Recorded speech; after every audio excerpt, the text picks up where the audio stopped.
ఆంధ్రప్రదేశ్ భూమి హక్కులను స్థిరపరిచే చట్టం అంటున్నాం తెలుగులో. AP land titling act 2022, act 27 of 2023. British వారి పరిపాలనా కాలం నుండి ఇప్పటి వరకు ఇటువంటి భూ చట్టాన్ని తీసుకురావాలి అని చెప్పి రైతుల నుంచి, మేధావుల నుంచి కూడా డిమాండ్ ఉంది.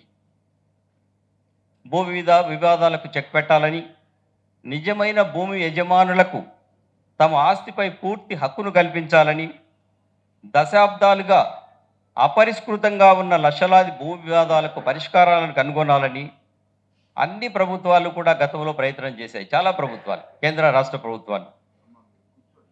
కానీ ఇది విజయవంతం కాలేదు. ప్రధానమైన కారణం నా దృష్టిలో అస్తవ్యస్తంగా ఉన్న భూమి రికార్డులు, కొంతమంది అధికారుల అలసత్వం, సారీ టు సే దిస్, కొంతమంది స్వార్థ రాజకీయ నాయకులు అడ్డుకోవటం వల్ల గతంలో ఏ ప్రభుత్వం కూడా ఇటువంటి చట్టాన్ని తీసుకురాలేకపోయింది విజయవంతంగా.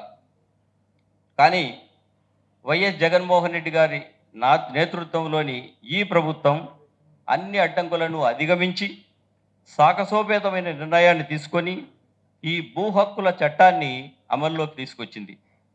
ఇంతటి క్లిష్టతరమైన చట్టాన్ని దేశంలో మొట్టమొదటిగా అమల్లోకి తీసుకొచ్చిన ఘనత ఆంధ్రప్రదేశ్ది, ఈ ముఖ్యమంత్రి జగన్మోహన్ రెడ్డి గారిది. ఈ సందర్భంగా ఈ ప్రభుత్వాన్ని మా ఓపెన్ మైండ్స్ తరఫున మనసారా అభినందిస్తున్నాను. ఇది వారి ముఖ్యమంత్రి గారి పట్టుదలకు, విశ్వసనీయతకు తార్కాణం. భూ యజమానుల హక్కులను పరిరక్షించే ఉద్దేశంతో ఈ చట్టము కేంద్ర ప్రభుత్వ ఆదేశాలకు అనుగుణంగానే ఏర్పడిందని చెప్పి మిత్రులు చెప్తూ ఉన్నారు. భూ యజమానుల హక్కులను పరిరక్షించే ఉద్దేశంతో నీతి ఆయోగ్ 2019లో కొన్ని సూచనలు, గైడ్లైన్స్ ఇవ్వటం జరిగింది.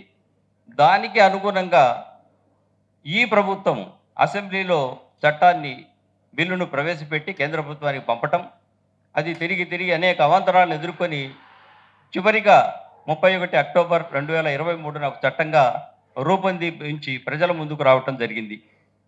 ఇటువంటి ఉపయోగకరమైన చట్టాలను కూడా కొంతమంది వ్యతిరేకించడం దురదృష్టకరం. కారణాలేంటో నాకు తెలియదు, కానీ ఈ విమర్శలు నాకైతే ఆశ్చర్యాన్ని కలిగించలేదు.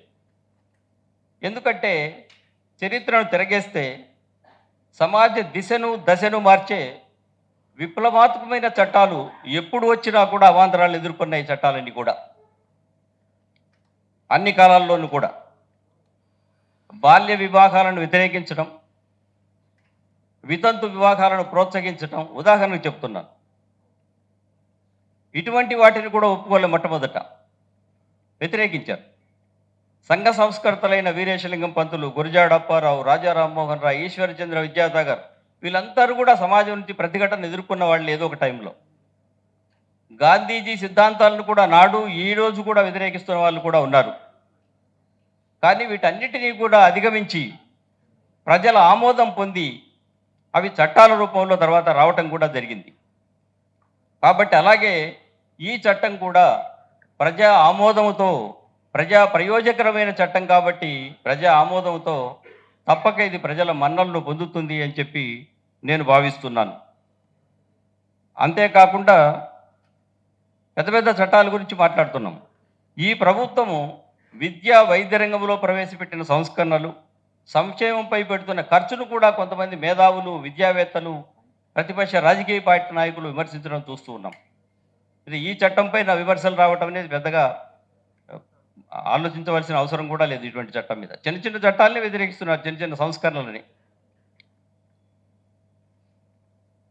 ఎన్నో చట్టాలు గతంలో కూడా వచ్చాయి. కానీ ఈ భూ హక్కుల చట్టం మీద ఎందుకు రాష్ట్ర వ్యాప్తంగా ఇంత చర్చ జరుగుతూ ఉంది అన్నది ప్రశ్న. ఇప్పుడు దీనికి ప్రధానమైన కారణం భూమికి ఉన్న విలువ మానవుడి జీవితంలో, సమాజంలో. పల్లెటూళ్ళలో చూస్తుంటాం, గ్రామీణ ప్రాంతాల్లో రైతులు 1 ఎకరా భూమి ఉన్నా కూడా తల పైకెత్తుకొని బతుకుతాడు రైతు. భారతదేశంలో భూమితో అంతగా ముడిపడి ఉంది మన జీవితం. చరిత్రను తిరిగేసినా ఇప్పుడు కూడా 2 ఎకరాల భూమి ఉన్నా కూడా I'm owner of the land అని తల పైకెత్తుకొని చెప్తాడు రైతు. అటువంటిది స్వాతంత్రం వచ్చే నాటికి జనాభా 33 కోట్లు, ఇవాళ 142 కోట్లకు పెరిగింది. అదే నిష్పత్తిలో భూ విస్తీర్ణం పెరగలేదు. కాబట్టి భూమిపై ఒత్తిడి పెరిగింది, భూమికి విలువ పెరిగింది, రేటు పెరిగింది. తత్ఫలితంగా కబ్జాలు ప్రారంభమయ్యాయి, భూ తగాదాలు ప్రారంభమయ్యాయి, అధికారులు ముందుకొచ్చాయి. అధికారులు పరిష్కరించలేనివి సివిల్ తగాదాలకు వెళ్ళాయి కోర్టు ముందుకు. ఇందాకే మనోహర్ రెడ్డి గారు చెప్తున్నారు, కుప్ప తెప్పలుగా 75% వివాదాలన్నీ కూడా భూమికి సంబంధించినవే అని. వాటిని కాబట్టి వీటిని పరిష్కరించవలసిన బాధ్యత ప్రభుత్వానిది. మేధావులైన మన మీద కూడా ఈ బాధ్యత కొంతవరకు ఉంది అని చెప్పి మేము అభిప్రాయపడుతున్నాము ఓపెన్ మైండ్స్ సంస్థ తరఫున.